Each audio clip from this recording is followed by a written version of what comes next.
boa tarde para você, que coisa boa começar a semana na sua companhia.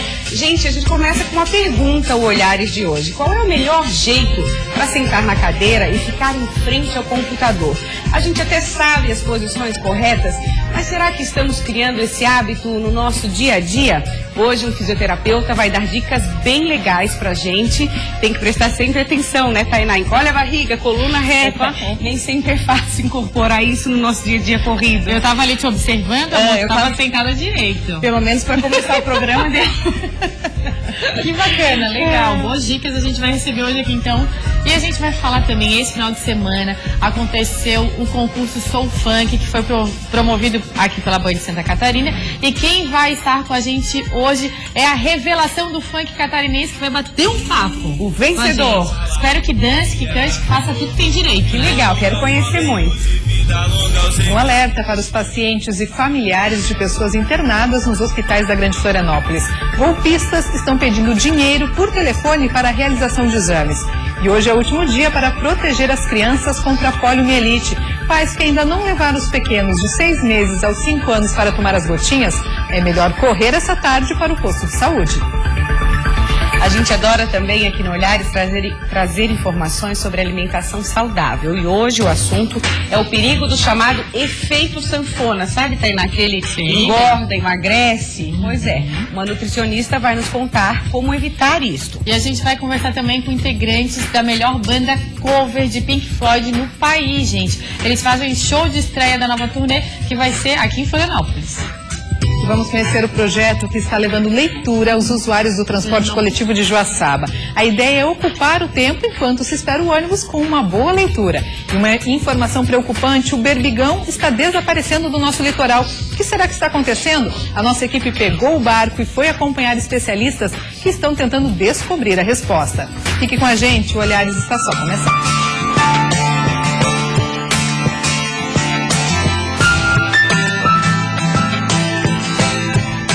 O casal de Laguna, no sul do estado, levou um susto neste domingo. O ultraleve em que eles estavam falhou e o casal acabou ficando em um local de difícil acesso, esperando pelo socorro.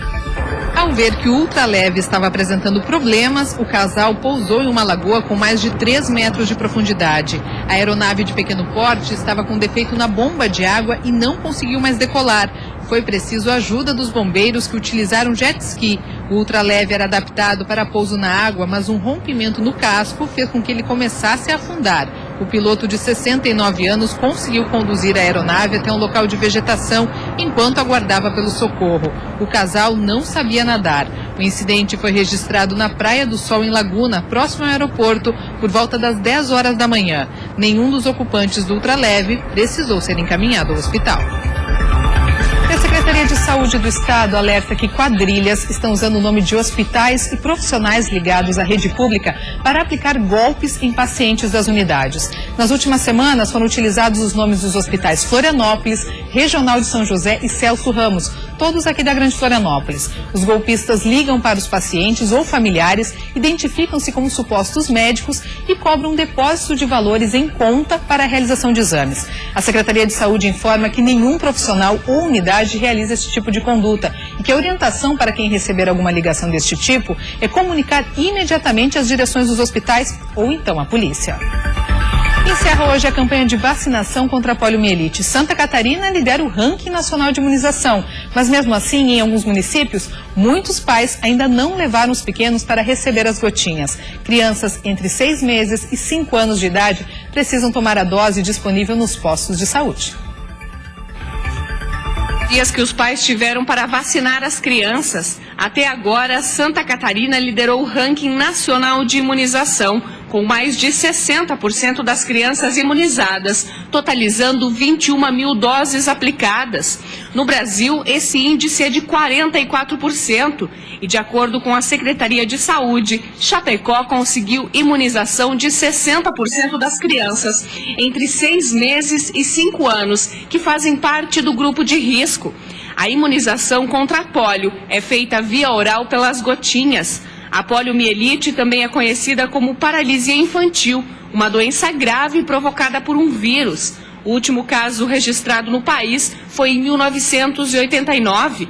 No Brasil, a meta era imunizar 12 milhões de crianças, mas até agora somente 6 milhões receberam a vacina. As gotinhas são de graça e os pais precisam procurar um posto de saúde. É importante levar a carteirinha de vacinação da criança, pois os profissionais de saúde também estão verificando o calendário de imunização e aplicando as doses que estiverem faltando para completar a proteção da criança. Será que você mantém uma boa postura quando está na frente do computador? A gente montou aqui no estúdio uma espécie de um escritório, assim, rapidinho, e convidamos o Leonardo. Tudo bem, Leonardo? Tudo bem, Leonardo Aike é fisioterapeuta e vai nos ajudar a tirar algumas dúvidas aqui do nosso dia a dia. Então vamos começar já na prática, né? A gente vai sentar. Geralmente, quantas horas as pessoas ficam em média hoje na frente do computador? Bastante. 6 a 8 horas, quem trabalha com computador, mas já começa por aí. Vai ficar nesse horário entre 6 E não é e 8 só no horas. trabalho, porque depois tem a parte em casa de lazer, de olhar e-mail, redes sociais, né? Correto. Tá. E essa má postura acaba gerando alguns problemas na coluna vertebral. Tá. Vamos começar então aqui, nesse caso, né? Se fosse essa aqui a minha mesa, vamos começar o que está errado num primeiro momento. Então, já olhando direto, a altura do monitor não seria uma altura ideal para você. Esse monitor teria que estar um pouquinho mais alto. Como a gente vê isso? Quem está em casa, de que forma pode olhar o seu monitor para saber se está da altura ideal ou não? Geralmente a gente pega a altura do monitor e colocamos 4 dedos na parte superior. A altura do último dedo tem que estar na linha do olho. Então, esse Aqui monitor não tá. aqui não está. Se nós viermos aqui assim, ele vai bater no seu ombro. Eu tô olhando para baixo constantemente. Exato. E aí você vai fazer uma leve flexão da coluna cervical. Isso aumenta a pressão sobre o disco e pode gerar um problema tipo uma hérnia de disco. Tá, e qual a solução? O famoso livro para aumentar ou abaixar a cadeira? No caso de cadeira regulável? Eu ainda prefiro aumentar o monitor, porque a altura do seu antebraço, ela está apoiada aqui no suporte da cadeira. Se você for baixar essa cadeira, o que vai acontecer? O braço, você vai fazer isso e o braço vai levantar aqui. E assim ele está numa angulação correta. Ah, que aí vai levantar e vai forçar aqui. Exatamente. Então o ideal nesse caso aqui, né, nesse formato que temos aqui, é levantar o seu monitor. Tá, então vamos lá. E aí podemos ter a ajuda de um livro, enfim, de algo que fique mais aqui na altura correta. Precisava de mais um, no caso. Mais um igual a esse, acredito que seria o ideal. Tá, vamos repetir a medida do dedo ali, que eu acho que é um bom parâmetro, assim? Legal. Então a gente vai colocar 4 dedos na altura superior do monitor. Tá. E o dedo de baixo tem que estar na linha do seu olho. Então, traçamos uma linha imaginária e isso aqui tem que estar na linha do seu olho. Ó, ele ainda está chegando mais ou menos na reta da sua boca. Então, mais um livro desse seria o ideal. E aí ficaria... A cervical não iria forçar, não iríamos fazer esse movimento de flexão. E aí você consegue trabalhar por um tempo maior sem ter aquela famosa dor de quando você está digitando por longo tempo ou mexendo no telefone, no tablet, né? Hoje em dia os smartphones e tablets são os grandes vilões de problemas na coluna cervical. Que fica o tempo inteiro olhando para baixo. Exato. Então essa pressão é muito grande. Um estudo foi publicado recentemente, em 2014, final de 2014, um estudo em Nova York, e mostrou a quantidade de peso que é levado em cima desse disco quando se aumenta um grau. O normal hoje, vamos supor, para mim, eu peso 80 quilos, seria 10% do meu corpo a minha cabeça, então seriam 8 quilos, certo? Então, eu na posição correta, ela estaria tendo uma sobrecarga de 8 quilos sobre o disco. Entendi. E se eu fizer uma flexão, que geralmente nós ficamos em 30 graus a 45 graus no telefone, isso vai aumentar para 28 quilos. Nossa, aí soma o telefone, mais o dia a dia no computador, aí é uma pressão começa muito grande. a dor e... Ai, não sei por que eu tô com essa dor.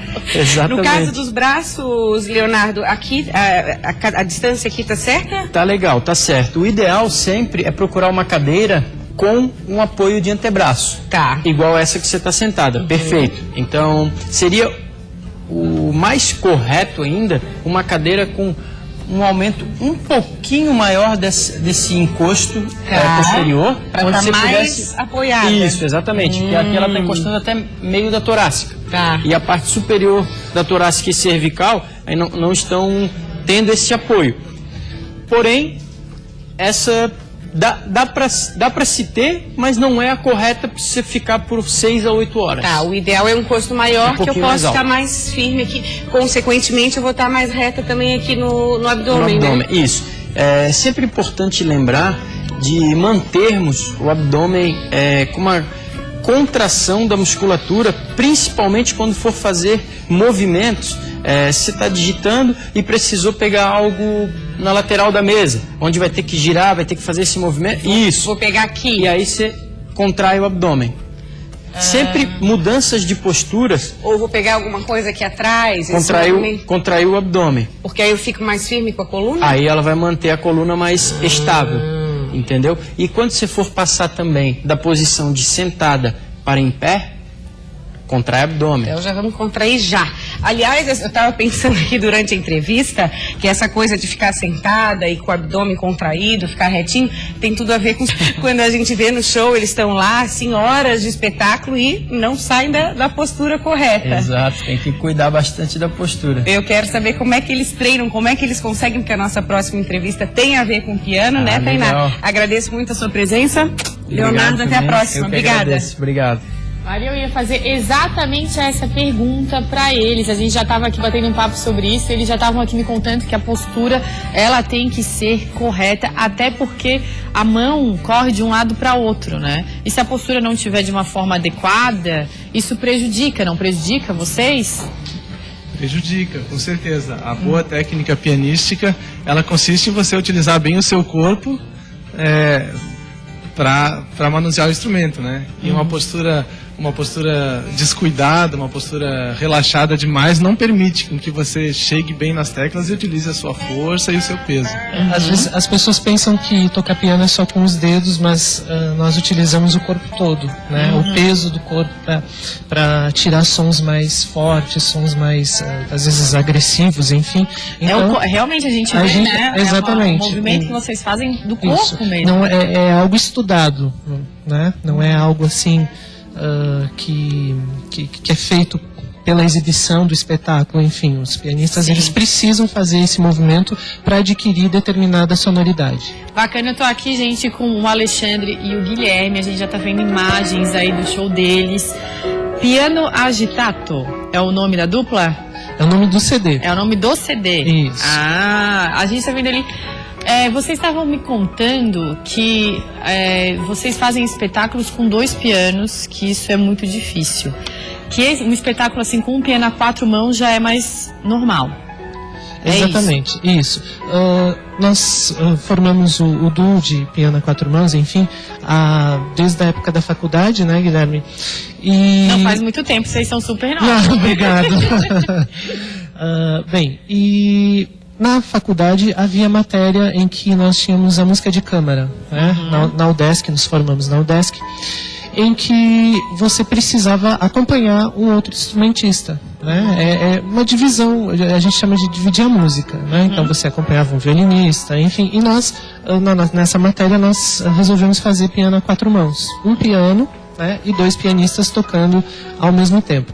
Em alguns eventos, alguns concertos, há a possibilidade de se tocar a 2 pianos. Nós já nos apresentamos ano passado em Criciúma e Florianópolis aqui, com 2 pianos, né? Repertório, o compositor escreve para 2 pianos ou a 4 mãos, né, especificamente. Vocês dois têm carreiras, tocam juntos, mas seguem as suas carreiras próprias também.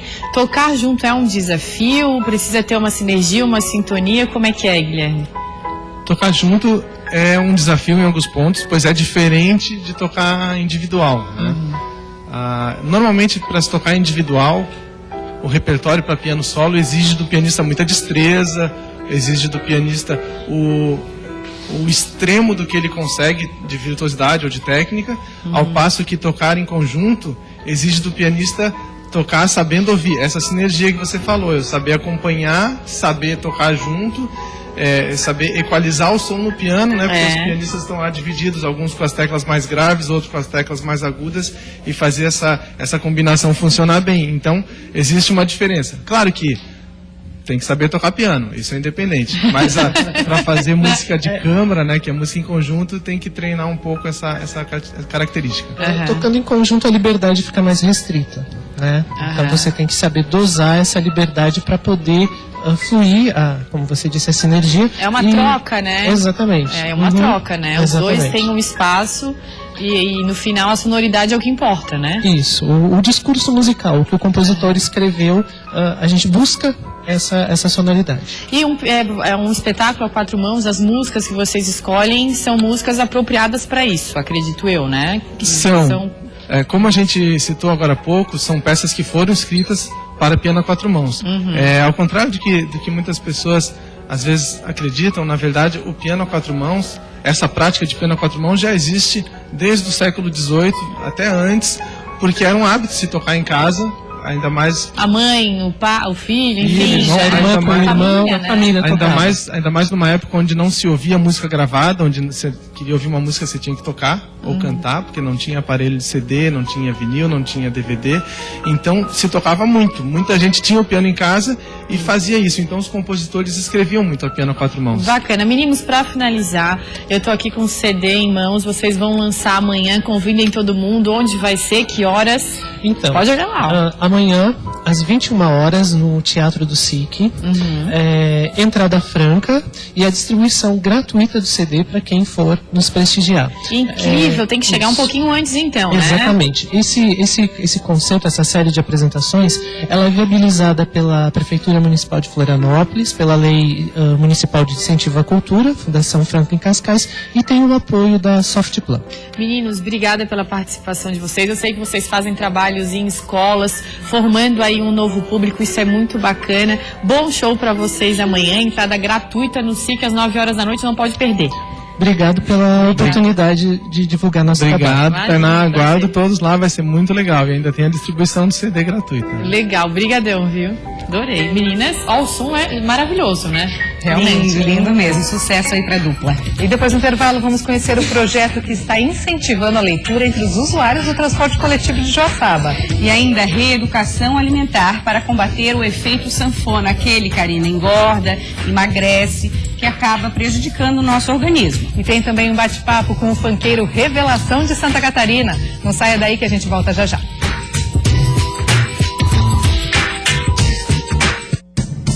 Olhares.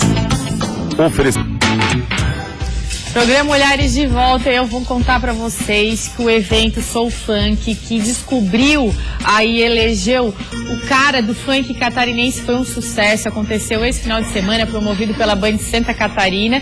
E aqui comigo está o ganhador, o MC K1. Já vou começar assim. Tudo bom? Como é que vai? Tudo ótimo, tudo ótimo. É o Cauã, né, gente? Isso, meu nome é Cauã. Mas você estava me contando que MC Cauã já existe no Brasil. No caso já existe o MC Cauã, por isso eu faço o MC K1, que um em inglês é one, é o duplo sentido, né? Sim, entendi. Então, MC K1 ou K1, né? Na verdade todo mundo conhece como K1, né? Tá, MC K1, conta pra gente como é que foi esse final de semana. Você foi aí descoberto. Primeiro teve o concurso, né? Que vocês mandaram aí uma música pro programa Band FM Sem Sono, que movimentou isso tudo. Qual a música que você mandou? Vida longa aos Robin Hoods, vida longa aos MCs. E o que diz essa música? Do que se trata? Fala um pouco assim do preconceito, talvez do pai daquela moça que no caso, vou dar um exemplo, né? O pai da moça que eu sou interessado não gosta muito de mim pelo fato de eu ser MC, pelo fato de eu vir de uma quebrada, né? Abre aspas. E então fala um pouco disso, fala que eu levo isso muito a sério e que estando comigo ela vai estar bem cuidada. E é isso, fala um pouco de ostentação também. Essa é uma das músicas que eu trabalho, né, na verdade. Foi uma que eu pensei em mandar, que eu achei que ia ser bom. Graças a Deus estou aqui hoje, né, como vencedor. E o concurso, quantas músicas foram escolhidas? Na verdade eu lancei uma música, cantando uma música bem comercial, mas... Você concorreu com quantas pessoas? Olha, aproximadamente umas 110 pessoas, eu acho, que se inscreveram no concurso. Isso eu tô falando que é para mostrar que o cenário do funk, o cenário do soul, né, tá muito forte. Aqui em Florianópolis, Santa Catarina, a gente tem realmente bastante gente compondo música nesse ritmo.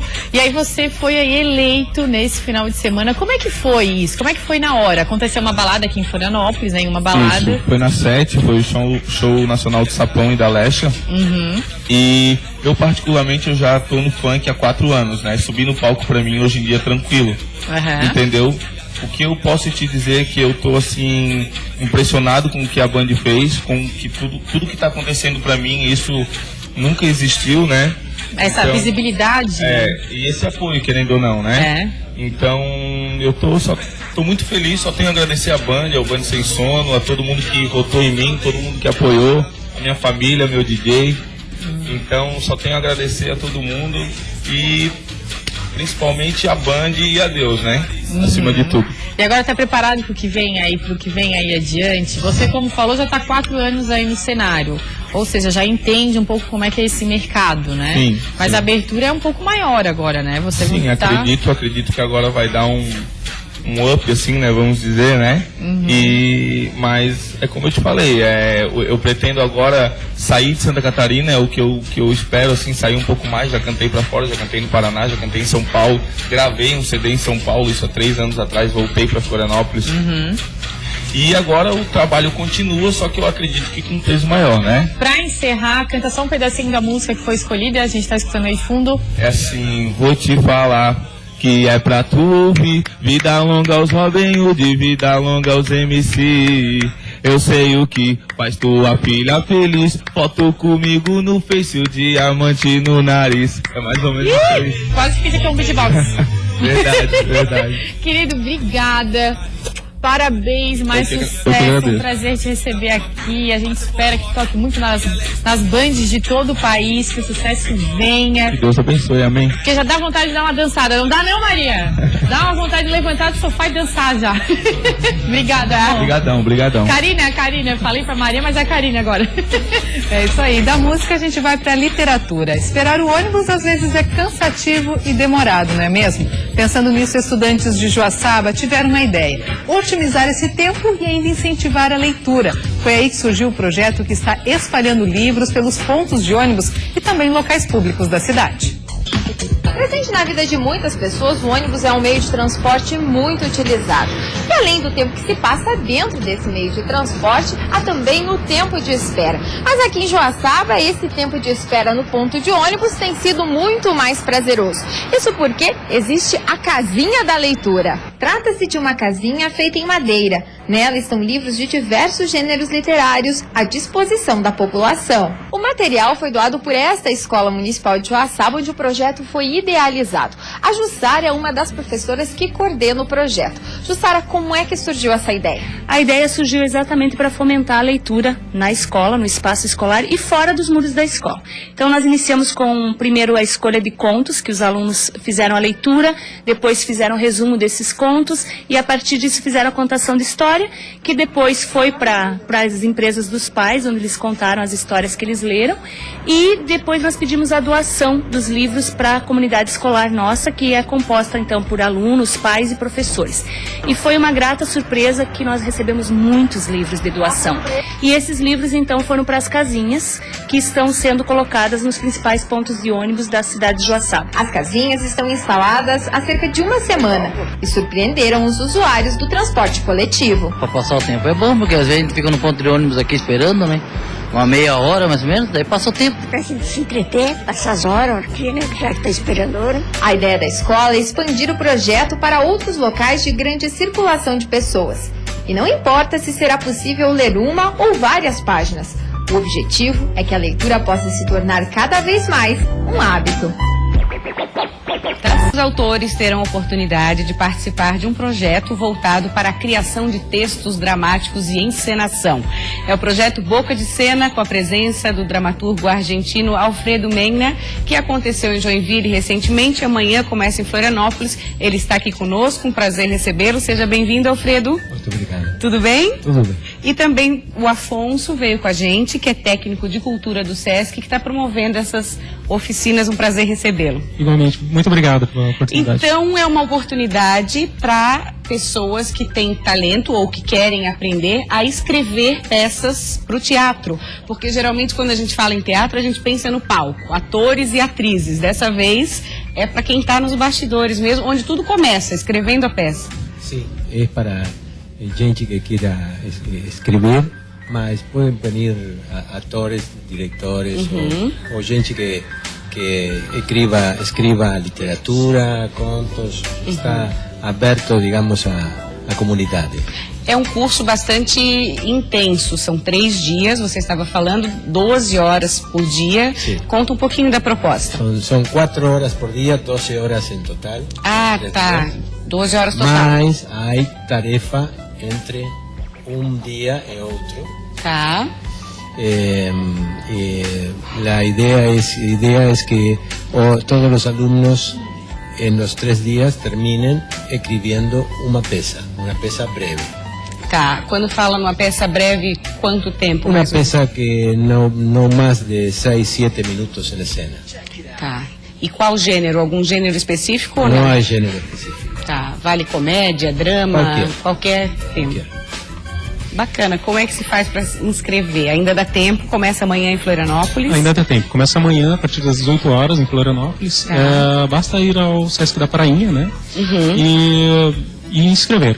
A inscrição custa R$30. Tá. Né? E o curso dura 12 horas, né? 3 dias, 4 horas por dia.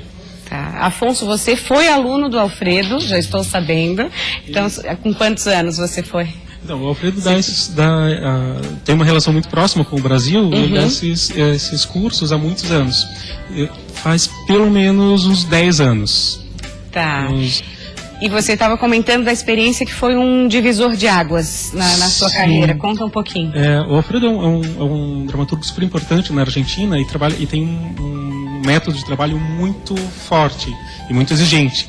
E me deu uma noção de profissionalismo na escrita, de que as coisas têm regras que precisam ser cumpridas e às vezes precisam ser quebradas. E fazer um curso assim com essa exigência foi fundamental no meu encaminhamento profissional, tanto como dramaturgo como profissional de gestão de cultura. Sem dúvida. E aí tem também uma oportunidade muito bacana num curso como esse, Alfredo, que é a questão de selecionar alguns textos e montar para valer uma peça. Sí, a ideia é que se seleccionem hasta 2 ou 3 peças de 2 ou 3 alumnos para que sejam montadas por atores e diretores profissionais. Muito bacana, vai além do curso, né? Vai além do aprendizado, vai para a prática. Isso é uma experiência muito legal. Como é que foi em Joinville? Eu sei que você ficou encantado com o talento, muitos jovens participando. Sim, muitos, é um grande talento, muito trabalho, gente muito trabalhadora. E saíram peças muito potentes, interessantes, criativas. Que bom, muito obrigada pela sua presença. Obrigado a ti. Tem um site, algum telefone para quem quiser saber mais sobre as inscrições? Pode acessar o site do Sesc, né, que é o sescsc.com.br. Tá. Esse curso também vai ser realizado, só que daí com outro assessor, que é o Max Reiner, em Lages, Laguna e Criciúma. Ah, que bacana, a gente vai para o estado inteiro, é legal divulgar. Tá. Isso.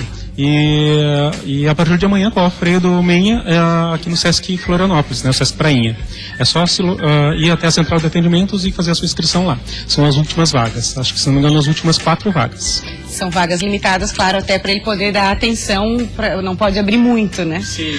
Tá bom, muito obrigada mais uma vez. Muito obrigado. Muitas graças. Muitas graças. Tainá, com você. A gente vai falar agora de dietas radicais, que elas nunca foram garantia de emagrecimento saudável, ao contrário, né, gente? E para evitar o famoso e temido efeito sanfona, a gente está aqui com a nutricionista Francine Ferrari e ela vai dar dicas pra gente de como emagrecer de forma saudável, né, Fran? Com certeza. Nada de loucura, pelo amor de Deus. Não funciona, né? Porque tanto estudo já provou hoje que a reeducação alimentar é o segredo. Então, aqueles hábitos bem básicos de você consumir água no dia, de você consumir de 2 a 4 frutas no dia, ter uma alimentação a cada 4, 5 horas, não praticar uma atividade física em jejum também. Olha, vamos parar aí então.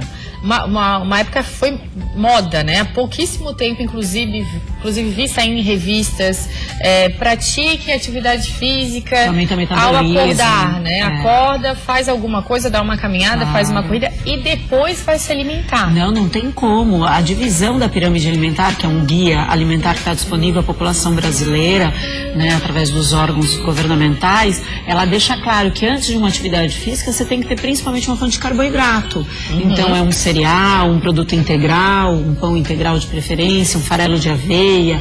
Você consome com uma fruta, põe até uma porção de iogurte se você quiser, porque você precisa dessa energia até para fazer a ativação metabólica. Então, o que pode acontecer com a pessoa que faz atividade física em jejum? A longo prazo ela tem vários agravos metabólicos, né? Durante a atividade física ela não tem o mesmo desempenho, né? Ela acaba tendo uma sensação de fadiga muscular antes do tempo. Ela, em vez de queimar a famosa gordurinha, ela acaba interferindo na queima muscular. Então você tem que ter uma alimentação antes, se é uma atividade física mais intensa até durante, né? Por exemplo, um isotônico para hidratação, e posterior também, para você recuperar para sua atividade física. E estou falando da gente que malha 3 vezes por semana, 5 vezes por semana. Isso também é importante. A alimentação ela não é só para esse atleta, né? E a redução de peso está associada à mudança de hábito alimentar e incorporar a atividade física. É só esse segredinho que vai funcionar e perdurar. Só esse que já é difícil a gente fazer, né? Que é se alimentar direito e praticar atividade física pelo menos 3 vezes por semana. Hoje é dia do nutricionista. Hoje parabéns, muito obrigada. Não posso deixar de dar os parabéns. A todos os meus colegas, é uma profissão de 70 anos, reconhecida, muito bonita, né? Tem uma fidedignidade de estudo científico.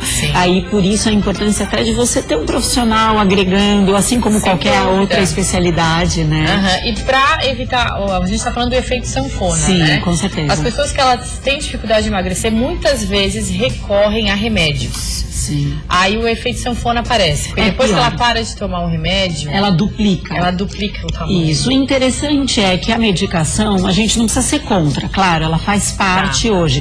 Mas junto com a medicação, você tem que ter a reeducação alimentar, né, a revisão desse hábito e também a atividade física. Porque aí quando você tira a medicação, você já incorporou novos hábitos. Aí você caminha sozinho. É que nem ir para um spa. É maravilhoso. Mas quando você volta, cai em terra, você tem que ter feito aquela mudança comportamental, porque senão não reverbera. Então, isso serve também, eu acho que é o mesmo efeito do remédio, né, para emagrecer. Eu acho que é o mesmo efeito de dietas loucas que a gente encontra na internet, porque o efeito sanfona sempre aparece. A pessoa não vai ficar a vida inteira fazendo aquela dieta só de líquido. Uma hora ela vai ter que começar a voltar a se alimentar normalmente. Com certeza. Existem milhares de dietas, né? Você vai desde a linha de crudivorismo, frugivorismo, ayurvédico, medicina chinesa, aquelas isentas de glúten, isentas de lactose. O ideal é você encontrar a alimentação perfeita para o seu corpo, para você, para o teu estilo de vida, para a tua etnia, respeitando a tua patologia. Então hoje você observa muito problema de tireoide, de intolerância à lactose, alergia ao glúten. Ok, é uma patologia, a pessoa tem uma dieta específica, né? E todas elas têm opções saudáveis. Você não precisa só ir para o fast food, você tem o slow food, alimentação leve também, de fácil acesso e custo acessível. Hoje em dia tem, né? Antigamente era um pouco mais difícil, mas hoje em dia a gente já encontra realmente pratos prontos e saudáveis, né? Isso, por exemplo, as frutas. Determinadas frutas têm muito agrotóxico. O Brasil, infelizmente, está no ranking do consumo. Então, determinadas frutas como morango, tomate, as folhas verdes, elas devem ser comidas de preferência orgânica, porque senão você faz mais malefício do que benefício, né? Então tem que separar, tem opção aí, busque, porque a melhora ela vai aparecer. Ou seja, também busque um bom profissional, não se jogue aí numa dieta muito louca, tomando remédio, fazendo coisas que não funcionam. É mais fácil buscar um profissional, um nutricionista que vai te orientar da forma mais adequada e que você não sofra. Porque as pessoas, quando fazem as coisas sozinhas, assim, nesse sentido de alimentação, elas acabam sofrendo porque acham que não podem comer mais nada. Não, e ao contrário, não é uma privação. Pode comer de tudo, né? É um prazer a alimentação e faz parte do convívio social. Então, realmente, assim, solução é a reeducação alimentar e procure esse profissional que ele vai te ajudar com certeza no seu bem-estar. Fran, obrigada. Prazer, querida, maravilhosa. Feliz dia do Muito obrigada. A todos os meus colegas também, um abraço nesse dia especial. Beijo pra todo mundo. Mais. Vocês deixam a gente maravilhosa. Que bom. Saudável. Mais linda que é difícil. Obrigada, amor. Obrigada. Meninas? Parabéns a todos os nutricionistas. Parabéns, a Fran fala super bem, né? Muito bem. Convidar mais vezes, adorei. E a seguir, o berbigão, tão famoso em Santa Catarina, está desaparecendo. Os pesquisadores estão tentando descobrir o que está acontecendo no nosso litoral. E os integrantes da banda Brazilian Pink Floyd vão estar conosco. A turnê no Brasil vai começar com show em Florianópolis. A gente conta os detalhes em 2 minutinhos. Até já.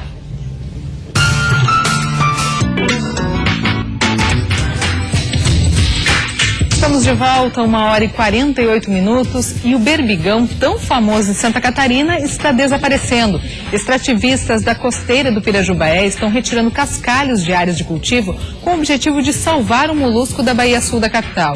Já os pesquisadores acham que são mudanças na biodiversidade que podem estar influenciando nesse desaparecimento. Leonardo é extrativista de berbigão há 17 anos. Ele é um dos profissionais que estão envolvidos em um projeto do Instituto Chico Mendes de Preservação da Biodiversidade. Aqui nessa área de cultivo do molusco em Florianópolis, eles realizam a limpeza deste casqueiro, resultado do acúmulo de conchas quebradas no fundo do mar, para tentar salvar o berbigão. Nosso trabalho aqui é limpar o cascalho para que o nosso produto venha com mais qualidade e vai para a mesa da população com qualidade também, né? Este analista ambiental explica que o berbigão vem desaparecendo da Baía Sul desde janeiro deste ano. E ainda não se sabe ao certo o motivo que levou quase 80% do molusco morrer nas 3 áreas de cultivo da costeira do Pirajubaé. Morreu a maioria do estoque populacional daqui e de outros locais também, na Tapera e em vários outros locais na ilha. Ainda não se sabe o motivo específico que causou isso, pode ser uma série de motivos. Sedimento fino na água que asfixiou o berbigão, excesso de água doce porque foi chuva torrencial ali na época do carnaval. Então é uma série de motivos que ocasionou isso, né? A mortandade de coelho que tinha aqui. De lá para cá, os extrativistas, em parceria com o ICMBio, vêm limpando o local. Eles acreditam que este acúmulo de cascalho impede que o berbigão se reproduza e se fixe no solo. A UFSC então entrou nesse sentido de realmente avaliar a influência do cascalho no berbigão. Atrapalha mesmo? Não atrapalha? Pode trazer benefício? Não pode? O que está nesse cascalho, né? Hoje, os pesquisadores da Universidade Federal de Santa Catarina realizam por aqui a chamada coleta zero, ou seja, é a primeira vez que eles vêm a campo para retirar amostras desse cascalho para levar para o laboratório para análises no Centro de Ciências Agrárias da Universidade. A professora afirma que só depois destas análises é que as causas da mortandade do berbigão poderão ser apontadas. 25 amostras para a gente ver então como está a quantidade de berbigão, o tamanho, para ver como é que vai acontecer a recuperação dessa área. Vai recuperar? Como está essa recuperação? E também vamos estudar, além do berbigão, o que mais que está ocorrendo, né, em torno do berbigão. Então, que espécie de competidores, de predadores, para tentar entender essa grande mortalidade. Um pai que começa uma empresa e passa para o filho, para a filha. É a sucessão de uma empresa familiar. Mas você sabe como fazer toda essa parte burocrática? É uma fase, gente, muito delicada, que pode até comprometer aí a continuidade do empreendimento. Quem vai falar com a gente sobre o assunto é o advogado Luciano Pérez. Seja muito bem-vindo, tudo bem? Tudo bem. Então, como eu falei há pouco, é uma fase muito delicada que pode até comprometer o sucesso, o futuro de uma empresa, essa questão de familiar e passar para profissionalizar, passar para o filho essa gestão, né? Nós não podemos esquecer que hoje o mundo está cada vez mais competitivo e o treinamento, a profissionalização desse menino, desse jovem, desse homem ou dessa mulher que irão assumir essa empresa, ela tem que começar já de berço. O pai tem que levar esse menino, tem que levar esse filho e essa filha a acompanhar o dia a dia dessa empresa para que ele possa, junto com as faculdades específicas, com os estudos que são obrigados a ter, inclusive estudos, faculdade, estudos de mercado, profissionalizar esse filho para que ele possa ser um gestor. Hoje, várias das empresas que tomaram atitudes de pai passar para filho tiveram resultados aí desastrosos, o que é uma pena, porque existem impérios que se dissolvem em virtude daqueles que foram acostumados a gastar e não a fazer com que o dinheiro ele cresça e se procrie. É um empreendedorismo. Então, bem na prática, assim, né? Não basta ser filho ou filha para ser herdeiro. Tem que estar preparado para isso. E quanto mais cedo, melhor. Na realidade, nós não podemos esquecer de um fato. Uma coisa é tu seres herdeiro. Então, a empresa ela vai ser minha em matéria de sucessão em caso de falecimento. O fato é, eu ser herdeiro não significa que eu tenha que administrar essa empresa. Certo. Então, tomar atitudes inteligentes, muitas das vezes, fazem com que o crescimento dessa empresa ele continue acontecendo, principalmente em época de crise, em épocas de dificuldade. E a inteligência, muitas das vezes, é colocar um bom gestor, um bom administrador, um bom presidente, pessoas de mercado que estão acostumadas ao mundo competitivo e aquele fato, a buscar os resultados. Porque uma empresa precisa ter resultado, não podemos esquecer disso. O que emperra mais, na sua opinião, pela sua experiência, esse sucesso? Eu sei que dá muita briga, isso é verdade. Acontece muita briga, muita discussão nesse processo. Olha, na realidade, o que mais emperra é o ego do ser humano. Até porque o ser humano, muitas das vezes, num ato de sucessão, o irmão quer ser mais rico do que o outro, quer ter mais poder do que o outro, aí briga com o cunhado, aí briga com o neto e por aí afora. Então, na realidade, essa briga de ego, para dizer eu mando, é o que mais prejudica a continuidade de uma empresa familiar. O fato a questão do poder mesmo. Poder pelo poder. Tá. E não poder para gerir o negócio e fazer com que o negócio cresça.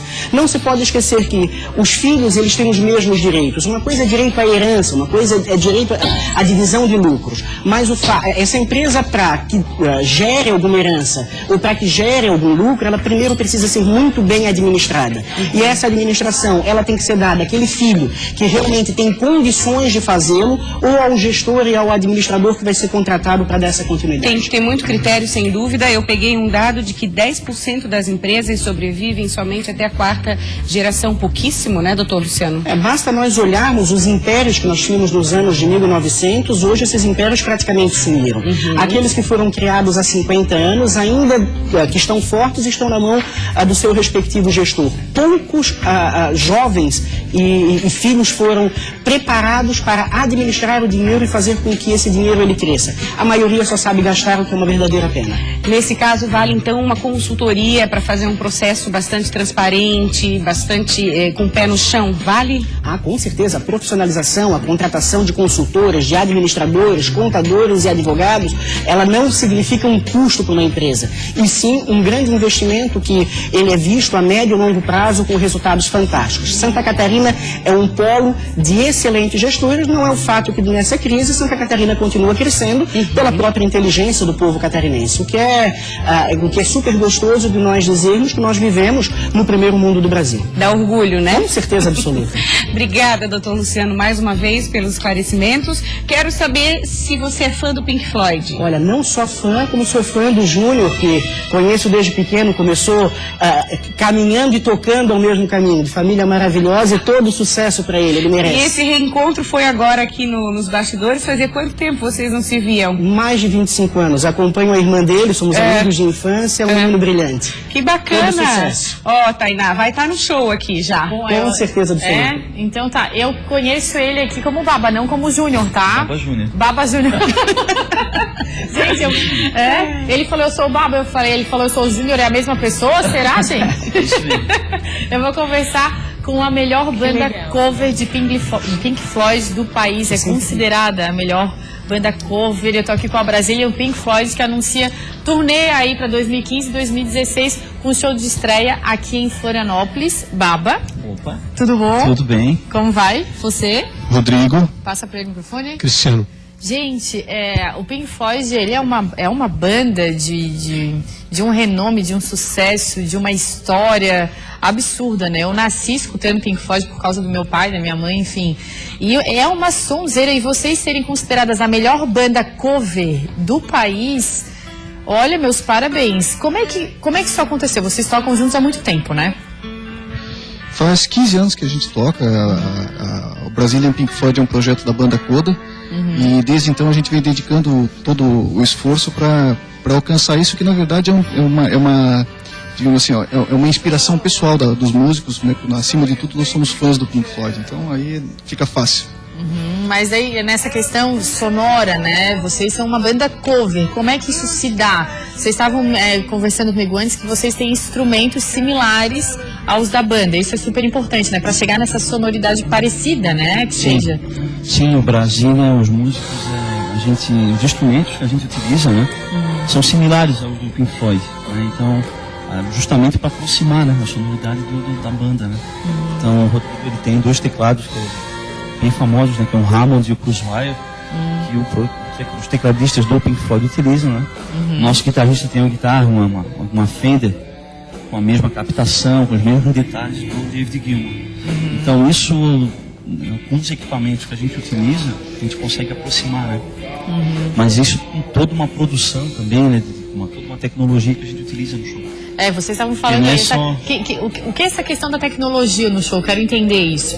É que o Pink Floyd é um show visualmente muito marcante. Muito rico, né? Muito rico. Então, o show do Pulse, que foi... Mas toda a carreira do Pink Floyd, eles se basearam em efeitos de iluminação muito sofisticados. Então, o show do Brazilian Pink Floyd, ele também é um show que recupera, né, na medida do possível, é claro, aquilo que o Pink Floyd faz. Ou seja, a gente faz uso da iluminação toda computadorizada, ela é totalmente sincronizada com as músicas, né? A iluminação é toda sincronizada, a gente usa efeitos especiais, né? O som é todo quadrifônico no teatro, então quem está assistindo o show na parte central percebe os efeitos, né? Como se tivesse, é similar ao efeito de um home theater, né? Quem está em casa assistindo no cinema tem a mesma sensação. Assim como a gente usa também efeitos de vídeo, né? Os vídeos são sincronizados e outros efeitos especiais, que eu não vou falar tudo porque é um pouco surpresa, né? Mas essa sincronia toda, ela é muito difícil de ser vista, mesmo em produções relativamente grandes no Brasil. E aí é um trabalho, até vou pedir para ele falar, tá quietinho. É um trabalho bem grande, né? Vocês tocam já há 15 anos, mas vocês ainda ensaiam. Como é que foi, de repente, no início, até conseguir chegar nessa sonoridade para vocês hoje serem a melhor banda cover do país, né? Foi um trabalho muito grande. Hoje vocês ainda ensaiam bastante ou como é que é? A banda Coda, né, que é o que idealizou, né, esse projeto da Brazilian Pink Floyd, são 6 integrantes. Mas para esse show a gente conta com no palco 10 pessoas, né? Então é uma equipe diferente, que a gente acrescenta backing vocals, né, e outro tecladista, músico de sopro. E então quando chega perto de cada evento, como é um show novo agora, a gente começa a se preparar. Então são praticamente 3 a 4 meses entre a produção visual e a parte musical, né? Então é a média de 2 ensaios por semana, quando chega esse intensivo, né? E chega na semana do evento, começa aqui, ainda maior, né? Trabalham direto. Exatamente. É importante a gente falar que muitas pessoas já assistiram os shows de vocês aqui em Florianópolis, aqui em Santa Catarina, mas esse show é uma nova turnê, né? Então é um show novo, né? Para as pessoas que já assistiram, vão porque é outra coisa, né? Exatamente. Esse show, no show do ano passado a gente tocou o Dark Side of the Moon, um grande disco do Pink Floyd. Esse a gente vai contemplar 4 álbuns do Pink Floyd, então tem muita surpresa boa aí, cara. Quem curte Floyd vai... Tem uma que vocês têm sempre que tocar, a gente estava escutando On the Break in the Wall. Essa aí eu acho que tem que ter, hein? Vai ter, Rodrigo? Vai ter ou não vai ter? Vai ter. Tem que ter, né? Another Break in the Wall é um clássico que não dá pra deixar de fora, né? É porque os álbuns, é difícil separar, a gente que é fã, é difícil separar um álbum que goste mais, né? Eu escuto a discografia do Pink Floyd inteira e até pra escolher, pra montar um repertório não é fácil. Vai ter o muro caindo, gente. O muro já teve. Vocês já fizeram Já fizemos o muro. Já teve. Cara, que massa. Mas a gente tá... Poxa, bacana. Quem sabe o ano que vem a gente faz o muro caindo todo de novo. É um clássico, né? Não tem como não lembrar disso. Eu lembro da imagem do show, né? Na minha infância, isso. Eu assisti quando eu era pequenininha, imagina. Gente, obrigada pela participação de vocês. Convidem todo mundo. Quando que vai ser o show? Estreia da nova turnê. O show acontece nessa quinta, dia 3. Né? Vai ser no Teatro do SIC, às 21 horas. Nós temos os ingressos à venda no Ticket, quem preferir comprar online. Ou nas bilheterias do Teatro SIC, Pedro Ivo e TAC. Meninos, obrigada pela participação, mais sucesso. Tem inclusive uma amiga que já participou da banda de vocês, né? Bacana, adorei. A Patrícia, né? Obrigada, beijo. Com certeza é imperdível, não é, meninas? Imperdível. A gente estava aqui relembrando sucessos, são músicas que marcaram época, né? Com certeza. E amanhã a gente volta. Uma ótima tarde para você. Tchau, tchau. Até amanhã. Até lá.